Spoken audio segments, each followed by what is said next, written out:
Hai, selamat datang. Kan setiap hari kita dengar macam-macam dakwaan. Contohnya, pelajar jurusan X ni lagi bijak. Ataupun produk Y ni memang lagi berkesan. Tapi kan macam mana kita nak tahu benda tu betul ke tak? Hari ni kita akan bongkar dua alat statistik yang sangat hebat untuk siasat semua dakwaan ni guna data. Kita akan tengok ujian Z dan juga ujian T satu sampel. Cuba bayangkan soalan ni. Betul ke pelajar psikologi ni lebih bijak daripada orang biasa? Mungkin kita ada gerak hati atau pernah dengar orang cakap-cakap kan? Tapi dalam sains, gerak hati saja tak cukup. Kita perlukan satu cara yang objektif untuk sahkan atau tolak idea ni. Inilah gunanya ujian hipotesis. Ia macam jambatan yang bawa kita dari saya rasa kepada data dah buktikan. Okey, ini dia peta perjalanan kita untuk hari ini. Mula-mula, kita akan tengok macam mana satu soalan mudah boleh jadi pencetus. Lepas tu, kita akan belajar resepi 6 langkah yang penyelidik guna untuk cari jawapan. Seterusnya, kita akan kenal dengan alat pertama kita, ujian Z. Kemudian, kita akan masuk ke alam realiti yang akan bawa kita kepada alat kedua, ujian T yang lagi fleksibel. Dan akhir sekali, yang paling penting, macam mana nak sampaikan penemuan kita tu. Jom kita mula.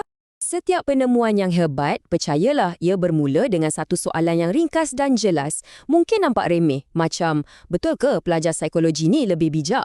Tapi soalan macam inilah yang sebenarnya jadi enjin untuk keseluruhan proses siasatan kita.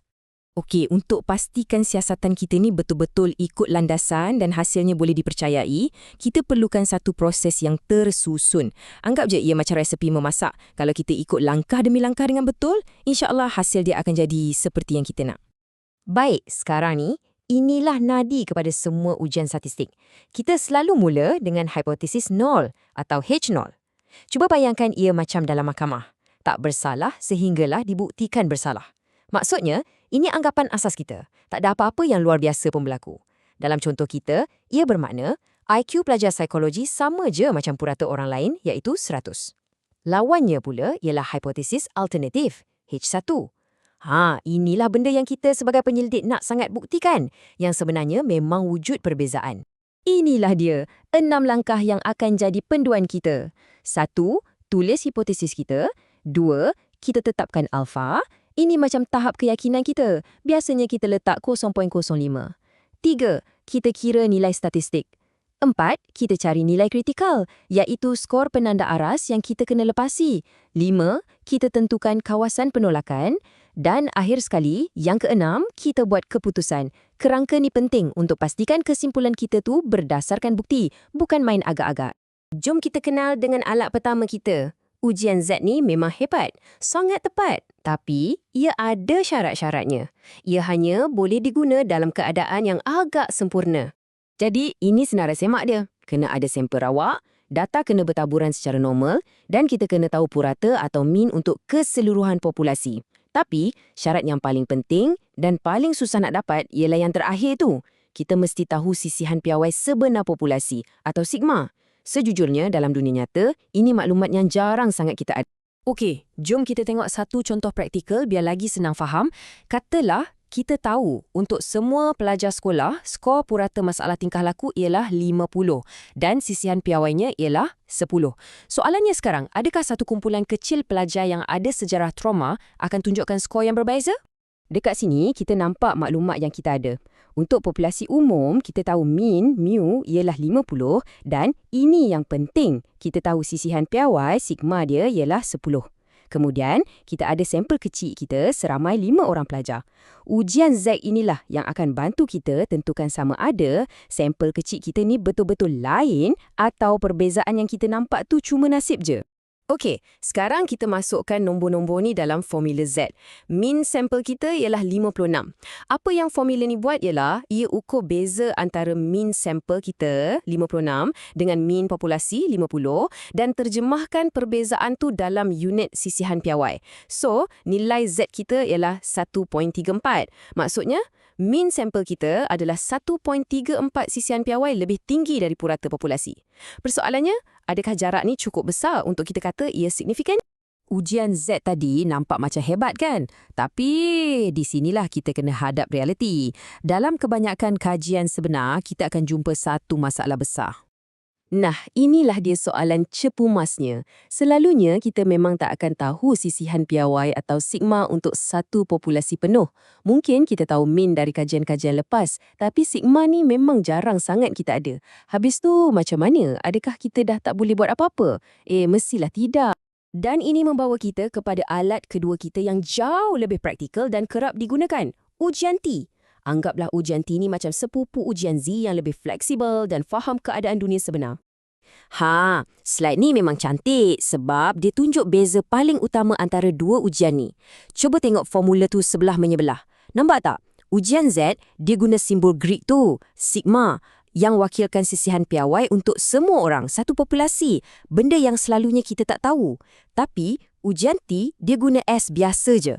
S ni pula datang dari sampel kita sendiri yang kita boleh kira. Nampak macam tukar satu huruf je kan?